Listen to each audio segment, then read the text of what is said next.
자, 착오에 의한 의사표시요. 설명은 다 된 거죠.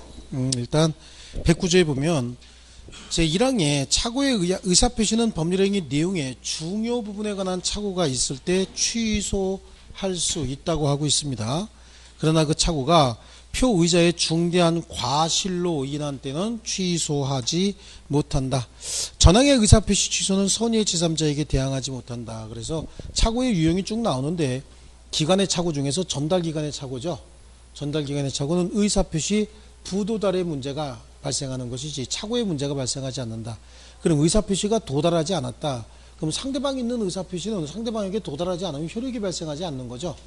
효력이 발생하지 않는다는 얘기는 계약 같으면 계약은 성립하지 않을 수도 있는 거잖아요. 그렇죠? 그 다음에 형성권 같은 경우는 형성권의 효력이 발생하지 않는 거겠죠. 그래서 부도달의 문제가 발생을 한다. 그 다음에 동기의 착오 그래요. 동기는 법률행위에 영향을 미치는 요소가 아니다 라고 하는데요. 자, 오른쪽으로 가면 동기의 착오를 이유로 의사표시 취소하기 위해서는 표시되어 있으면 충분하고 의사표시 내용으로 삼기라는 합의까지는 필요로 하지 않는다.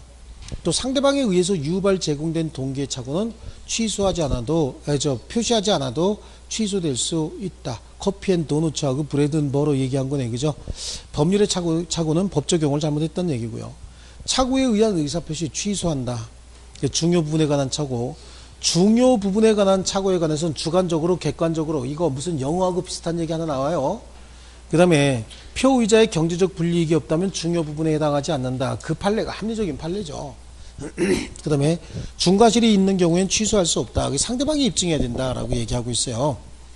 중과실은 직업 등을 중심으로 판단하는 것이고 전문가의 말을 신뢰해서 의사표시했다. 중과실이 없는 것으로 인정을 한다. 상대방이 착오를 이용한 경우엔 표의자의 중과실이 있어도 취소할 수 있다. 상대방이 착오를 알고 이용했다는 얘기예요. 여기서 착오에 의한 의사표시를 유효로 하고 취소도 굉장히 엄격하게 하고 있는 이유는 상대방이 몰랐고 상대방이 믿었기 때문에 그런 거거든요. 그렇잖아요? 근데 상대방이 착오를 알고 이용해 먹었대요. 그럼 그 사람도 보호할 사람은 아니죠. 그때는 중과실 유무 따지지 않고 그냥 취소할 수 있는 거예요. 중요 부분에 관해서 착오만 있으면요. 중요 부분에 관한 착오인지를 판단하는 기준에 토지의 현황이나 경계에 관한 착오. 토지의 현황 경계는 중요 부분이 될 수밖에 없어요. 그 다음에 2번에 채무보증에 있어서 채무자의 동일성. 그래요. 이거는 물상보증인이 채무를 보증하면서 자기의 물건으로 담보 제공해서 채무보증하는 거거든요. 그런데 자기 친구를 보증하는 줄 알았더니 자기 친구가 아니라 다른 사람을 보증하고 있다 그 얘기잖아요. 이거는 중요 부분이 될 수 있다.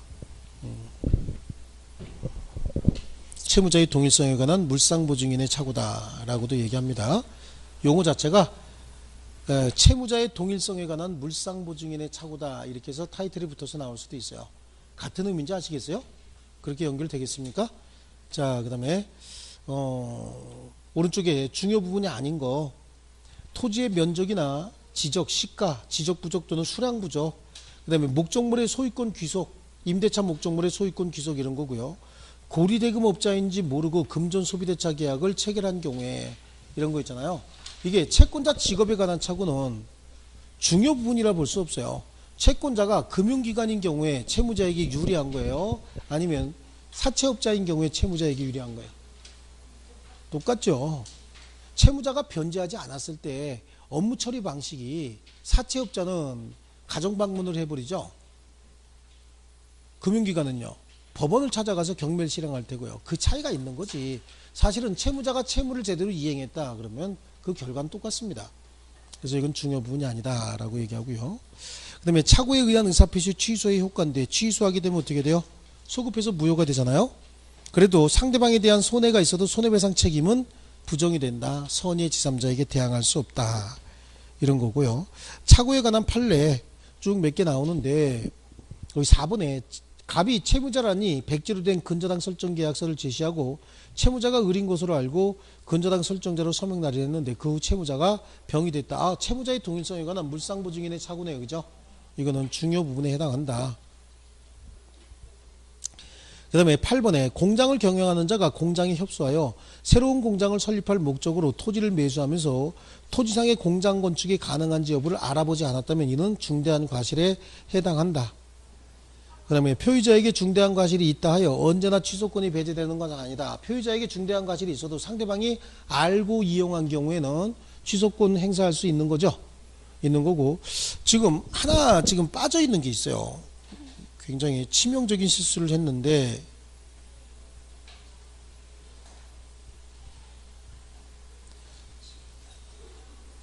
뭐냐면 재건축 조합에서 재건축 설계 용역을 맡기면서 건축학 교수가 건축사 자격이 있는 줄 알고 건축학 교수에게 재건축 설계 용역을 맡겼다.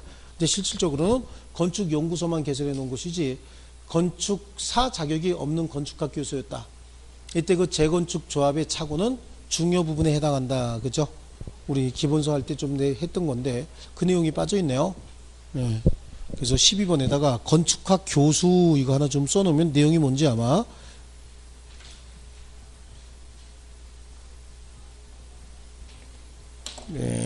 연상해낼 수 있을 것 같아요. 건축학 교수 이렇게 하나 써놓을게요. 자, 그 다음에 적용 범위 모든 사법상 법률행위에 적용이 된다. 근데 예외적으로 적용되지 않는 경우에 그렇죠. 신분행위 단체적 거래 이건 쭉 나오고 있는 겁니다. 그죠? 근데 화해계약입니다. 화해계약은 착오의 문제. 그래서 화해계약은 착오를 이유로 취소할 수 없죠. 근데 화해의 목적인 분쟁 이외에 관한 착오를 이유로 취소할 수는 없어요. 그렇지만 화해 당사자의 자격 또는 화해의 목적인 분쟁 이외의 사항에 관해서 착오가 있는 경우 이를 취소할 수 있다. 다시 한번요. 화해의 목적인 분쟁에 관한 착오를 이유로 취소할 수는 없다. 분쟁에 착오가 있었다라고 하는 걸로 취소할 수는 없어요. 그러니까 원래는 화해 대상이 아닌데 모르고 화해를 했다 그런 얘기잖아요. 이거는 취소 대상이 아닌 거예요. 그런데 화해 당사자에 관한 착오가 생겼대요. 근데 분쟁 이외에 관해서 분쟁 이외의 다른 부분에 착오가 생겼다. 당사자에 관한 착오가 생겼다. 그렇죠. 그리고 이 사건이 아닌데 그 사건인 줄 알고 화해를 했다. 이런 것들은요 취소할 수 있는 상황이 됩니다. 그래서 이거는 응급실 닥터 사건 있죠. 응급실 의사 넥타이 2시간 끌려다니고 2억 주기로 했죠. 근데 뭐라고 가서 처음에 온 사람이 우리 형 아니네 그러고 간 거 있죠. 두 번째 온 사람은요 일주일 있다 죽어야 되는데 왜 벌써 죽었어요 이러고 있잖아요. 이런 것들은 취소 대상이 된다는 얘기예요. 응급실 닥터 또 모르는 사람 되게 많다. 자, 그리고요 밑에 이제 그 오답 유형 중에서 쭉 보면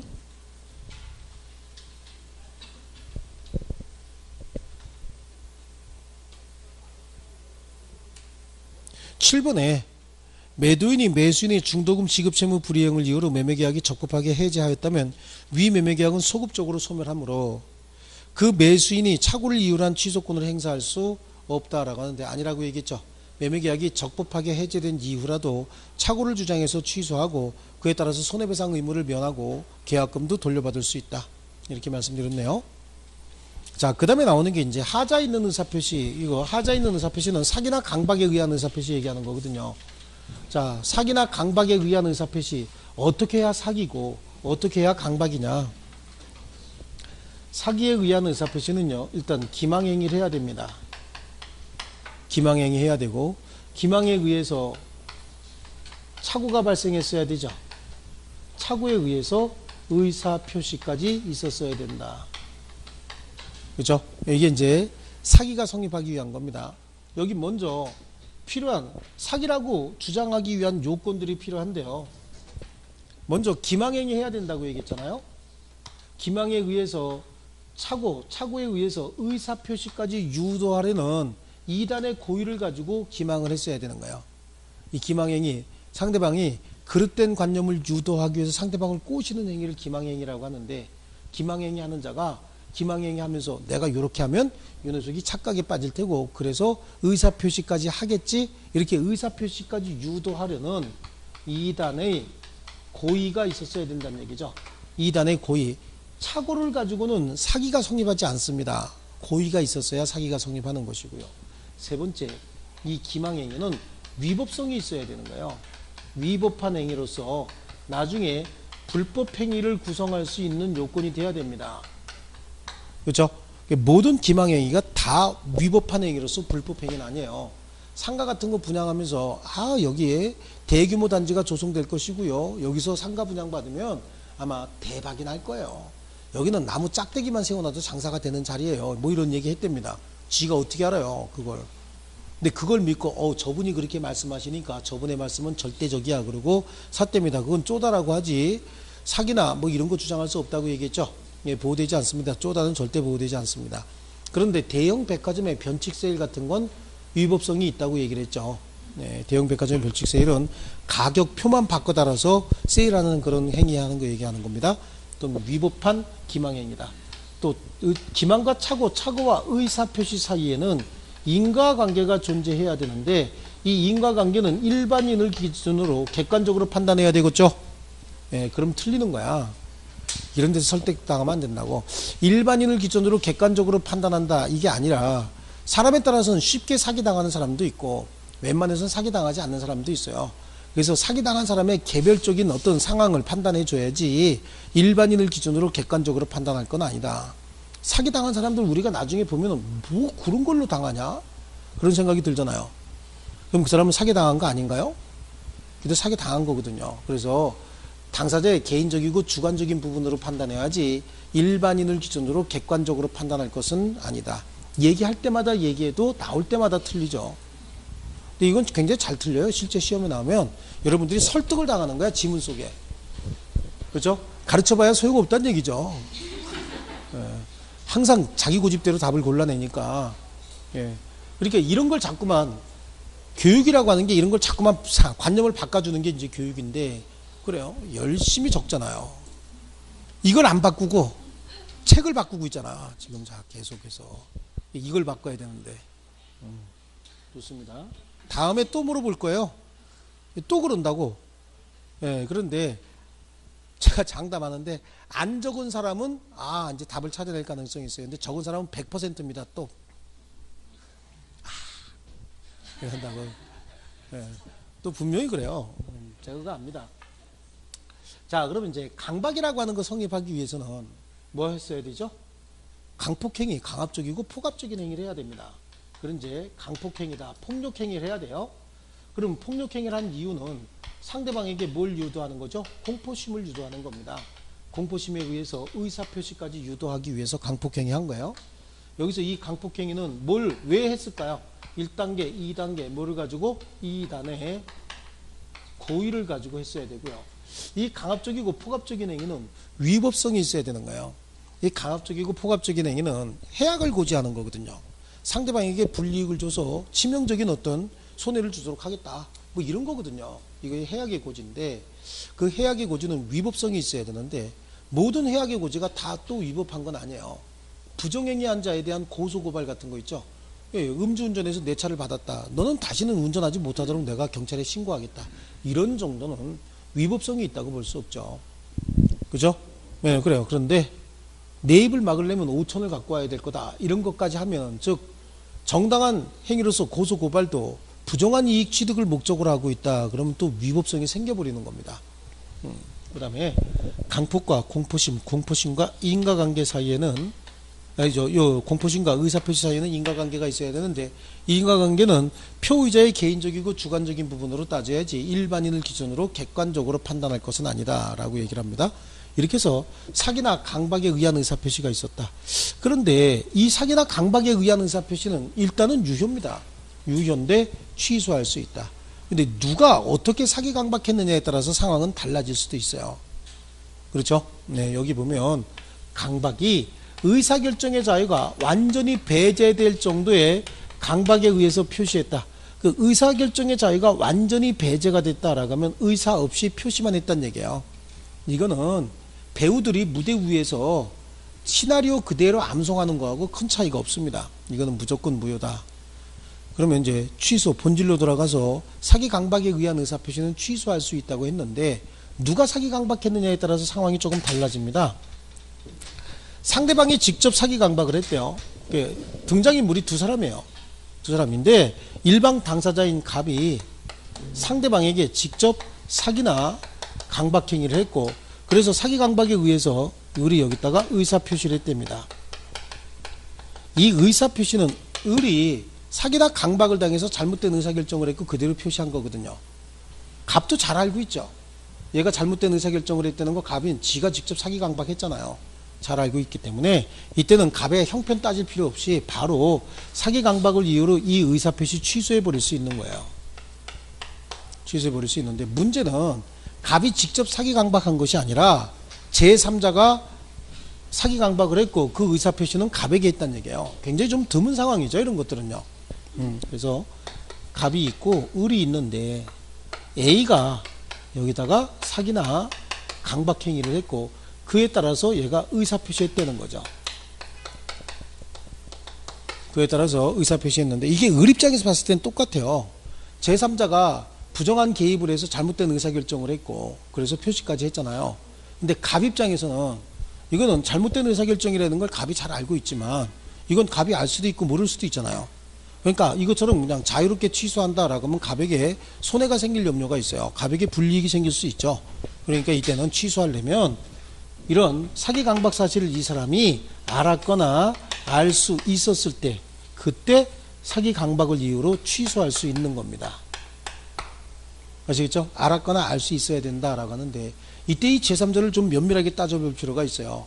갑이 알았거나 알 수 있었던 사정을 확인하기 위해서 갑하고 A가 어떤 관계에 있느냐, 이 두 사람이 어떤 관계냐.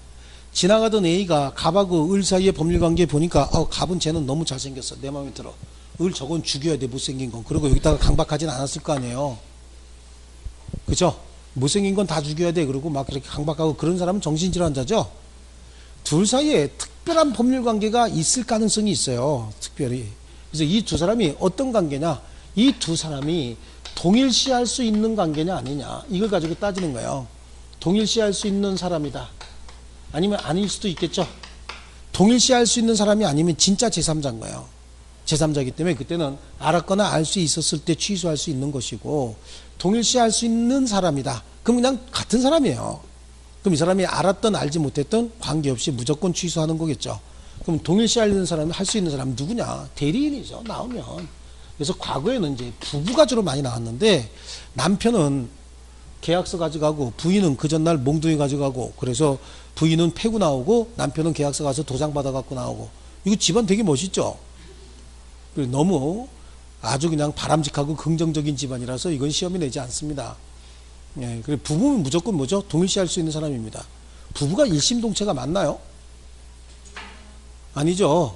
왼수된 지 한참 됐죠. 그렇죠? 왼수 아니에요? 이쪽 동네 또 사이가 좋으신가 보네. 그렇죠. 자, 어쨌든 그래서 부부는 잘 내지 않습니다. 여기서 주로 나오면 뭐죠? 사용자 책임을 져야 할 피용자다, 이렇게 나와요. 근데 피용자도 나오면 단순히 사용자 책임을 져야 할 관계에 있는 자냐, 아니면 피용자로서 또 대리인이냐, 이런 경우도 있죠. 대리인은 이제 변호사 같은 경우인데, 변호사를 회사에서 채용해서 고문 변호사를 데리고 있는 사람들도 있죠. 직원으로 채용해 갖고 있는 경우도 있어요. 그래서 피용자가 나오면 사용자 책임만 져야 되느냐, 아니면 대리인이냐, 이것도 구분해야 됩니다. 어쨌든 앞에 어떤 수식어가 붙은 관계없이 대리인이라고 하는 말이 나오면 무조건 상대방과 동일시할 수 있는 자로 보는 겁니다. 여기서 이제 또 하나 봐야 될 게, 제3자가 사기나 강박행위를 해서 의사표시를 했는데 제3자의 사기 강박을 상대방이 알았거나 알 수 있었으면 취소하고 또 부당이득 반환 청구도 할 수 있겠지만, 제3자의 그 사기나 강박행위는 위법행위로서 불법행위가 될 수 있다고 저 앞에 하고 있잖아요. 그렇죠? 그럼 제3자에게 불법행위를 이유로 손해배상을 청구할 수도 있는 거예요. 그럼 부당이득 반환 청구하고 손해배상도 청구하고 이렇게 중첩적으로 행사할 수는 없죠. 그렇죠? 그래서 중첩적으로 행사할 수는 없겠지만 부당이득 반환 청구 또는 불법행위를 이유로 한 손해배상 청구는 선택적으로는 행사할 수 있어요. 아시겠죠? 중첩적으로 행사할 수 없고 선택적으로 행사할 수 있는데, 여기서 이제 한 단계 더 나가면, 그럼 제3자 사기 강박에 의해서 계약을 체결한 자가 이 계약을 취소하고 난 다음에 얘한테 불법행위를 이유로 손해배상을 청구할 수도 있겠지만, 취소하지 않고도 불법행위만을 이유로 손해배상을 청구할 수도 있다라고 하는 게 우리 판례죠. 사기 강박 다 했습니다. 나머지 이거는 다 공통적인 요소들이죠. 그래서 거기 하자 있는 의사표시에 사기에 의한 의사표시와 강박에 의한 의사표시가 나오죠. 사기가 성립되기 위해서는 기망행위 2단의 고의입니다. 기망행위는 위법성이 있어야 되고 인과관계가 있어야 되는데 일반인을 기준으로 객관적으로 판단해서는 안 된다라고 얘기하고 있고요. 강박에 의한 의사표시, 그래요. 강박행위 2단의 고의, 그리고 강박행위는 위법한 것. 모든 해약이 아니고 해악이죠. 해약은 무슨 약이냐? 해악입니다. 해악의 고지가 위법한 것은 아니고 부정행위에 대한 고소고발은 정당한 행위입니다. 그런데 해악의 고지가 위법하기 위해서는 해악의 고지로서 부정한 이익 취득을 목적으로 하고 있답니다. 이거는 위법성이 있다라고 하는 거고요. 일반인을 기준으로 판단할 것은 아니고 효과는 상대방이 직접 사기 강박했으면 언제든지 취소할 수 있어요. 근데 제3자가 사기 강박한 경우에 상대방 없는 의사표시를 제3자가 사기 강박했답니다. 그럼 상대방 없는 의사표시니까 이해관계 있는 상대방이 아무도 없잖아요. 그럼 취소한다고 해서 특별히 손해가는 사람이 없죠. 그러니까 언제든지 취소할 수 있는데 상대방이 있는 의사표시를 제3자 사기 강박에 의해서 한 경우에 제3자의 사기 강박을 상대방이 알았거나 알 수 있었다. 이때는 취소할 수 있는데 상대방의 대리인 등 상대방과 동일시할 수 있는 자의 사기 강박은 제3자의 사기 강박에 해당하지 않는다. 의사결정의 자유가 완전히 배제될 정도의 강박에 의한 의사표시는 무효로 하겠다라고 하고 있고요. 자, 거기 판례에 보시면 2번에 신원보증 서면에 서명한다는 착각에 빠져서 연대보증 서면에 서명한 경우에 그 착오가 제3자 기망에 의해서 발생하였다면 이는 착오에 의한 의사표시로서 취소해야지 사기에 의한 의사표시로서 취소할 수는 없죠. 이거는 의사표시의 불일치로 취급하는 거예요. 사기나 강박은 기본적으로 의사표시의 일치죠. 근데 여기는 불일치로 취급해버립니다. 그 다음에 3번 제3자 사기로 인해서 피해자가 주택사 사이에 주택건설 사이에 주택에 관한 분양계약을 체결한 경우에 피해자가 제3자를 상대로 손해배상 청구하기 위해서 반드시 분양계약을 취소할 필요는 없다. 그 다음에 대형 백화점의 변칙세일은 기망행위로서 위법성이 있다. 그 다음에 8번에 상대방의 대리인 등 상대방과 동일시할 수 있는 자의 사기 강박은 제3자의 사기 강박이 아니고 상대방이 직접 한 것이다. 교환계약을 체결하면서 당사자 일방이 자신이 소지하고 있는 물건의 가격을 허위로 높이 올렸다든지 가격을 고지하지 않았다라고 해서 상대방 의사결정에 불법적인 개입이 있었다고 볼 수도 없습니다. 자, 다른 제도와의 관계, 사기와 착오의 경합이다. 사기와 하자담보 책임도 경합한다죠. 우리 아까 착오 얘기할 때 착오와 하자담보 책임은 경합하지 않습니다. 하자담보 책임이 성립하면 착오에 의한 취소는 허용하지 않는다고 얘기했죠. 왜냐하면 하자담보 책임이 성립하게 되면은 착오자에게 손해가 하나도 없거든요. 그러니까 취소할 수 있는 사유가 안 되는데 여기는 손해가 있어서 취소한 게 아니라 잘못된 의사결정을 했기 때문에 의사결정의 자유가 침해됐기 때문에 취소할 수 있는 거거든요. 손해 유무는 따지지 않습니다. 여기도 고의가 2단의 고의는 기망과 착오에 의해서 의사표시까지 유도하려는 2단의 고의를 얘기하는 것이지 상대방에게 경제적 불이익을 주고자 하는 고의 같은 거는 형법에서만 따지지 민법에서는 그건 따지지 않습니다. 아시겠죠? 근데 우리가 사기 그러면 어떻게 재산적 이익을 가지고 도망간 사람을 사기꾼이라고 하잖아요. 그러다 보니까 민법에도 사기 그러면 재산적 이익을 얻었을 것이다 라고 잘못된 그릇된 관념을 가지고 있는 것이지 우리 민법에서는 배운 대로 하는 거예요. 사기자에게 부정한 이익을 취하고자 하는 고의가 있어요, 없어요? 사기자가 민법상 사기가 성립하기 위해서 사기자에게는 상대방에게 금전적 손실을 주고자 하는 고의가 필요합니까? 필요 없습니까? 필요 없죠. 내가 기망행위하고 그로 인해서 착각이 있었고 착각에 의해서 표시까지 하려는 이렇게 2단의 고의가 필요한 거지 상대방에게 경제적인 손실을 주고자 하는 고의 같은 거는 구성요건에 해당하지 않습니다. 근데 이게 형사상의 사기가 성립이 돼서 처벌하기 위해서는 처벌요건에 그게 필요한 겁니다. 부정한 이익 취득을 목적으로 해야 된다라고 하는 게 처벌요건에 들어가는 거지 민사상 사기의 성립요건은 아닌 거예요.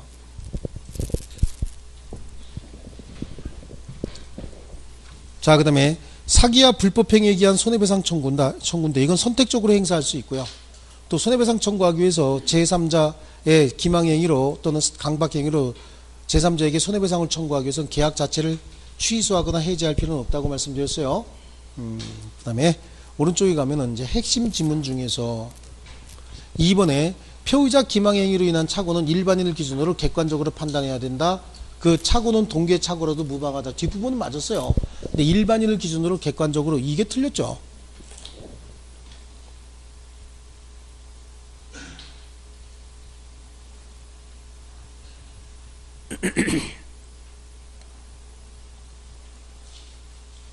자, 그 다음에 그 밑에 나오는 게 107조 내지 110조의 공통점이죠. 제가 넘어간다고 여러분들도 나머진 필요 없는가 보다 그러면 안 되죠. 예, 풀어보고 이게 질문이 엄청나게 와야 되거든요 지금. 근데 여러분은 둘 중에 하나인 거야. 내가 마음에 좀 흡족한 게 질문이 배당 안 온다는 얘기는 다 안다는 얘기고, 그죠? 마음이 좀 흡족합니다. 실제로 제가 여러 군데서 이거 갖고 수업을 하는데, 카톡도 아까도 어떤 분 계속해서 카톡으로 이제 질문이 와요. 쉬는 시간에 답변해 주세요. 답변 안 기다릴게요. 그러고 계속 질문이 옵니다. 그럼 제가 쉬는 시간에 그 답변을 계속 해주거든요. 예, 답변 계속 해주고, 그분은 답답하니까 아예 사진을 찍어 갖고 보내요. 막 이렇게 보내면서 여기 있는 4번이요. 막 이러고 오는데, 여기는 두 분 저한테 질문 왔어. 세 분 왔구나. 여기 우리 질문이까지 세 분이 와서 질문을 하시고, 나머지는 일체. 그렇죠. 그러니까 이 굉장히 이제 요번에 대전에서 합격률이 높을 것이다 라고 하는 아주 예감이, 그죠? 아주 흐뭇한 예감이 쭉 이렇게 오는 이유가, 이게 분명히 이게 뭘까라고 하는 생각을 해야 되는데, 아니면 여러분들이 집에서 직접 찾아보고서 답을 다 지금 파악하고 있는 거든지, 아주 극소수의 사람들은 아예 해보지도 않겠죠. 아주 극소수의 한두 명 정도는 안 보는 분도 있을 수 있는데, 나머지는 다 볼 거라고 믿습니다. 믿음을 깨트리는 배신행위 하지 않겠죠. 자, 그 다음에 넘겨보시면 의사표시 이제 효력과 관련돼서 의사표시의 효력 발생 이렇게 나옵니다. 의사표시의 효력 발생과 관련돼서는 입법주의가 4개가 있죠. 의사표시는 크게 상대방이 있는 의사표시와 상대방이 없는 의사표시로 나눠지죠.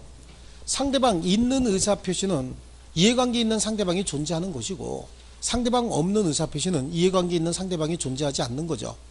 상대방 없는 의사표시는 상대방에게 도달하지 않아도 됩니다. 그러다 보니까 입법주의를 이렇게 4개를 만들어 놨는데요. 먼저 의사표시가 완성되면 효력이 발생하거나, 아니면 의사표시가 완성이 되면 법이 정한 때 효력이 발생한다. 이걸 표백주의라고 얘기해요. 표백주의. 그 다음에 의사표시가 상대방에게 발송이 되면 효력이 발생한다. 이걸 발신주의라고 하고요. 또 상대방에게 도달하면 효력이 발생한다. 이걸 도달주의라고 얘기합니다. 상대방이 읽었을 때 효력이 발생한다. 이걸 요지주의라고 이렇게 얘기를 합니다. 자, 이때 의사표시는 둘 중에 하나라고 얘기했어요. 상대방 없는 것과 상대방 있는 것. 상대방 없는 의사표시는 상대방에게 발송이나 도달시키거나 상대방이 요지할 수 있는 방법이 없어요. 그러니까 상대방 없는 단독행위는 표백주의에 의할 수밖에 없거든요. 그럼 상대방이 있는 의사표시는, 혹시 상대방이 있는 의사표시를 표백주의로 하게 되면 의사표시한 사람은 굉장히 유리하겠지만 상대방은 굉장히 불리하겠죠. 그 반대로 상대방이 있는 의사표시를 요지주의로 하면 상대방과 엄청나게 유리합니다. 안 뜯어보면 되거든요. 그 대신 표의자는 엄청나게 불리한 일이 벌어집니다. 그래서 이건 다 빼버리고, 상대방이 있는 의사표시는 상대방에게 도달하면 효력이 발생한다라고 하는 걸 원칙으로 합니다. 그럼 도달의 의미는 상대방 지배하에 들어가서 상대방이 요지할 수 있는 요지 가능성만 있으면 도달로 보겠다라고 얘기를 합니다. 자, 그래요. 이 이제 도달에 관해서 상대방에게 의사표시를 보냈는데 상대방이 채권자를 확인하고 특별한 사정 없이 수령하지 않았다는 거예요. 수령하지 않았으면 그때 도달로 봐야 되겠죠. 근데 이게 얼마 전에 나온 판례는 왜 판례를 그렇게 자꾸만 현학적으로 일반인들이 쉽게 알아보지 못하도록 이렇게 만드는지 그걸 잘 모르겠는데, 뭐 부패방지법인가 그거 만드신 분 있잖아요. 퇴임하신 뭐 김영란법인가 하시는 그분이 주심 판사이셨는데, 이렇게 보니까 좀 공부 좀 하시지라고 하는 생각이 딱 이렇게 들 정도예요. 상대방이 있는 의사표시, 상대방이 특별한 사정 없이 수령을 거절한 경우에도 상대방이 요지할 수 있는 객관적 상태 된 때 효력이 발생한다. 그래서 나는 이게 새로운 판례가 나온 줄 알고 깜짝 놀라서 새로운 판례 나왔다는 얘기 못 들었는데 이게 뭐지? 그리고 내용을 쭉 다 읽어봤어요. 근데 어떤 계약 해지의 의사표시를 보냈는데 상대방이 보니까 계약 해지의 의사표시가 온 줄 알고 수령을 거절해버린 거예요. 수령을 거절했는데 그러면 해지의 효력이 발생하느냐 안 하느냐 이런 문제가 생긴 거거든요. 수령을 거절했는데 해지의 효력이 발생하느냐 안 하느냐 해서 그 판결은 그거예요. 발생했다야. 왜? 수령을 거절하는 순간 도달했다. 그럼 기존의 판례처럼 그래서 상대방이 수령을 거절한 경우에도 그때 도달한 것으로 추정한다. 도달한 것으로 본다. 이러면 될 거 아니에요. 근데 이걸 좀 더 멋있는 말로 어렵게 한다고 최대한 어렵게 한답시고 한 게 상대방이 수령을 거절한 경우에도 그 내용을 알 수 있는 객관적 상태에 된 때 수령한 것으로 보아야 한다. 그럼 그때가 언제냐? 수령을 거절한 때다라고 밑에 쓰고 있는 거예요. 우리 대법관들이 이런 태도가 정말로 이게 잘못된 태도입니다. 물론 이제 밑에 내용을 읽어보면 다 알겠지만 자기 스스로 알고 있어요. 민법과 관련된 것들은 민법을 공부해서 시험을 준비하는 사람들이 최소한도 내가 볼 때는 100만 이상은 될 겁니다. 100만 명이 뭡니까? 더 많이 될 거예요. 공무원 준비하는 사람들도 있을 테고요. 자격증 공부하는 사람들도 있을 테고요. 그렇죠? 모든 자격에 조금이라도 좀 괜찮은 자격증이면 다 민법은 들어가요. 그러면 그 판결을 내릴 때 내가 볼 때는 그냥 나중에 후학들을 위해서도 마찬가지고 의미를 분명히 해둘 필요가 있잖아요. 꼭 의미를 굉장히 멋있는 말로 표현해서 자기가 돋보인다? 내가 볼 땐 절대 돋보이지 않습니다. 봤을 때 이 사람 공부 안 했구나. 일반인들이 볼 땐 뭐가 이렇게 어렵니? 그러고 포기하고 말겠지만 조금 같이 공부해본 사람들은 보면 이 사람 공부 안 했네. 이런 생각이 이렇게 드는 거예요. 거기도 마찬가지입니다. 원론으로 들어가서 상대방이 있는 의사표시는 상대방이 알 수 있는 객관적 상태에 도달한 때 그때 도달한 것으로 봐야 되겠죠. 상대방이 수령을 거절한 경우에도 상대방이 알 수 있는 객관적 상태에 된 때 도달한 것으로 봐야 된다. 그때가 언제냐? 수령 거절한 때다야. 내용을 읽어보니까. 근데 그걸 그렇게 현학적으로 어렵게 표시할 필요는 없어요. 근데 그게 또 나오니까 낼름 금년 시험에 3번이나 나왔습니다. 금년 시험 5번 시험 본 데 중에서 3번이나 그런 내용이 또 시험에 쓱 등장했더라고. 그러니까 혹시 상대방이 있는 의사표시 상대방이 정당한 사유 없이 수령을 거절했다. 그러면 그때도 상대방이 알 수 있는 객관적 상태에 된 때 효력이 발생한다죠. 그럼 그때가 언제냐? 수령 거절한 때다. 결론적으로 보면 그런 얘기야. 내용을 다 판례문 다 읽어보면 결론은 그겁니다. 그래요. 그래서 요거 그러니까 이게 원칙이란 얘기죠. 원칙이고 예외적으로 발신주의를 취하고 있는 경우도 있다라고 하는데요. 예외적으로 우리는 그냥 경무 아시자고. 경무. 격지자 간의 계약이 있어서 격지자 승낙에 의한 계약의 성립 시기가 발신주의다 이렇게 공부했죠. 격승발 격하게 동그라미 빼고 읽는 사람도 있다 그랬어요.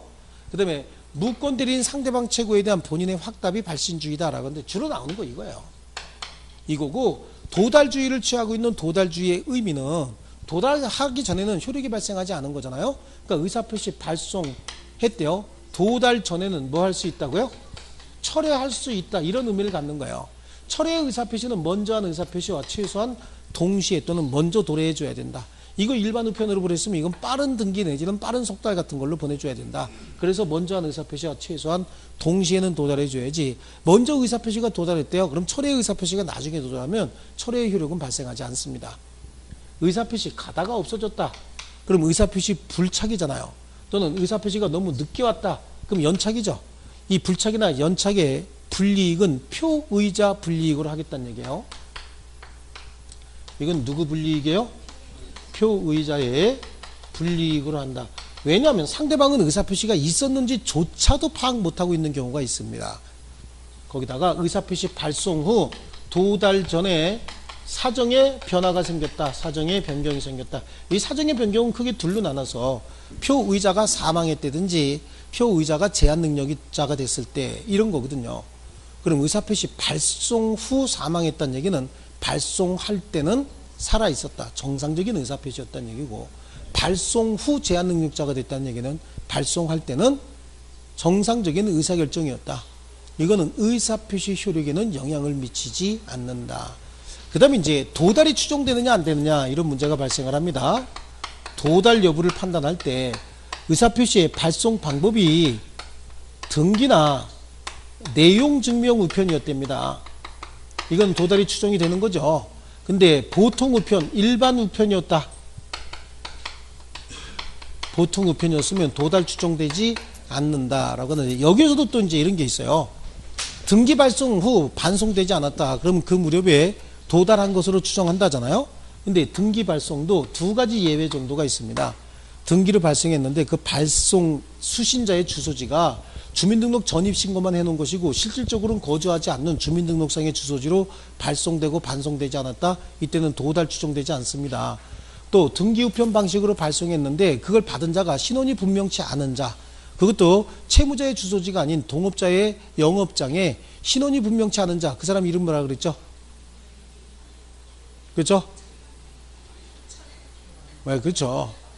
그러니까 뭐야? IBM, 아이언 백맨, 그렇죠. IBM이라고 해. 철가방, 좀 그렇잖아. 아이언 백맨에게 받았다. 그렇죠. 그 내용 기억하시죠? 이때는 등기 우편 방식으로 발송되고 반송되지 않았다라고 하는 사정만으로 도달이 추정되지는 않는다. 입증해야 된다는 얘기예요. 그렇죠. 여기서 의사표시 효력 발생과 관련된 판례들은 지금 중요한 거는 다 한 거예요. 자, 그러면 이제 얼른 이거 볼게요. 의사표시 효력 발생, 표백주의, 발신주의, 도달주의, 요지주의가 있는데 상대방이 있는 의사표시는 원칙이 도달주의죠. 그래서 의사의 통지, 관념의 통지에도 유치 적용한다. 도달은 상대방 지배하에 들어가 상대방의 내용을 알 수 있는 객관적 상태에 놓이는 것을 말한다.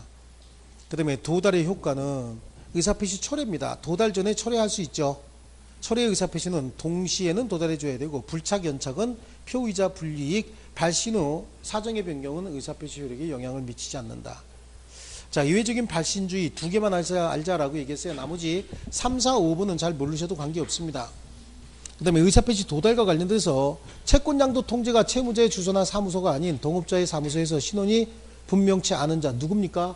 IBM이죠. IBM에게 도착했답니다. 그럼 인정할 수 없다는 얘기고요.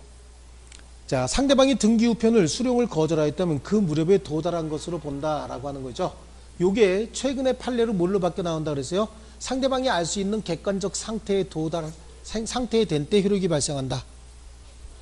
상대방이 알 수 있는 객관적 상태가 된 때, 그렇죠? 상대방이 요지할 수 있는 객관적 상태가 된 때 도달된 것으로 본다. 그때가 언제냐? 수령을 거절한 때다. 결론이 그래요. 법조문에 보면.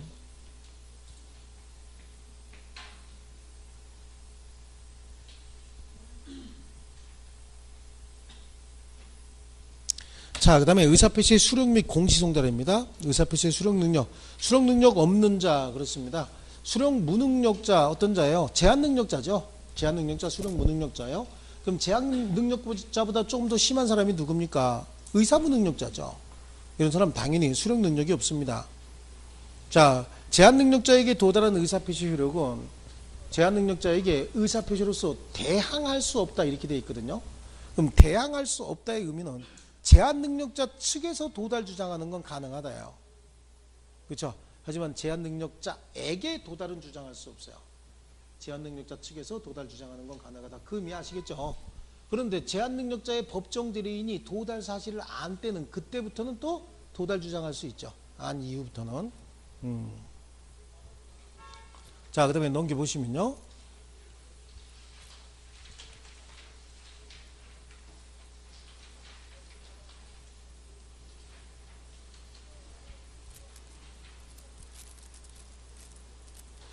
의사표시의 공시송달입니다. 공시송달의 요건이 중요합니다. 여기는요. 공시송달하기 위해서는 표의자의 과실 없이 상대방을 모르거나 표의자의 과실 없이 상대방의 소재를 알지 못할 때요. 둘 다 표의자의 과실이 없어야 됩니다. 이런 경우에는 공시송달 절차는 민사소송법에 정해진 공시송달 절차에 따르도록 되어 있습니다. 아시겠죠? 그 민사소송법의 공시송달 절차가 어떻게 나와 있느냐? 공시송달을 신청하게 되면 법원 사무관이 법원 게시장에 그 내용을 게시한 때 2주가 경과되면 공시송달의 효과가 발생하는데 해외에다 해야 될 공시송달을 국내에서 한 경우에는 2달이 지나야 된다. 이렇게 얘기하고 있어요. 2달. 그리고 법원 명령에 의해서 일간신문에 공고하거나 법원 명령에 의해서 관보에 게재할 수도 있거든요. 근데 법원의 명령 없이 지 맘대로 일간신문에 공고하거나 관보에 게재했다. 그런 방법으로 관보에 게재했다. 이걸로 송달이 추정되지는 않는다는 얘기죠. 네.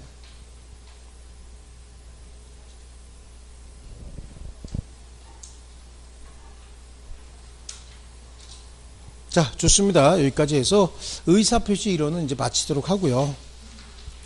다음 페이지 넘기면 법률행위 대리가 나오죠. 법률행위 대리. 요건 이제 다음 주에 해야 되겠죠. 다음 주에 해서 여러분이 민사특별법 보강을 해야 되는데 시간이 안 빠지네. 민사특별법 어쨌든 7월 첫 주까지라도 해서 민사특별법은 어쨌든 요거 마무리 질 때 민사특별법까지 같이 마무리 지어야 됩니다. 그래서 보강은 제가 6월 달에는 시간이 제가 안 빠지는 게 아니라 학원에서 시간이 안 빠지네요.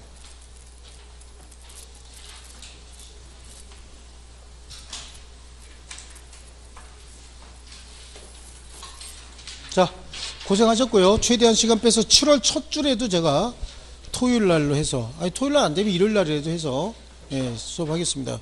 그리고 보강 같은 거 하면 여러분 속으로 아이씨 평일 날 하지 왜 일요일 날 보강하고 그래. 그런데 평일 날 그 진도 안 맞아줍니다. 이거 다 진도 나갈 수가 없어요. 그래서 토요일 날이나 일요일 날 하는 거니까 참석을 하셔야 됩니다. 일요일 날 교회 가시는 분 손 들어보세요. 뭐야 뭐 한 사람씩 저 순서대로 듭니까? 하면서 교회 가시는 분 손 들어보세요. 교회 몇 시에 가요? 11시에요? 거기는 새벽에 예배 없어요? 11시에 가면 하루 종일 합니까? 1시쯤 끝나요? 그럼 2시쯤 하면 되겠네. 수업은 왜요? 썬데이에는 가서 또 2시쯤 끝나면 또 봉사활동 해야 되나요? 토요일날 시간이 안 날까봐 그러죠. 이게 시간이 안 날까봐. 자 어쨌든 토요일날이든 일요일날이든 한번 잡아서 하겠습니다. 자 수고했습니다.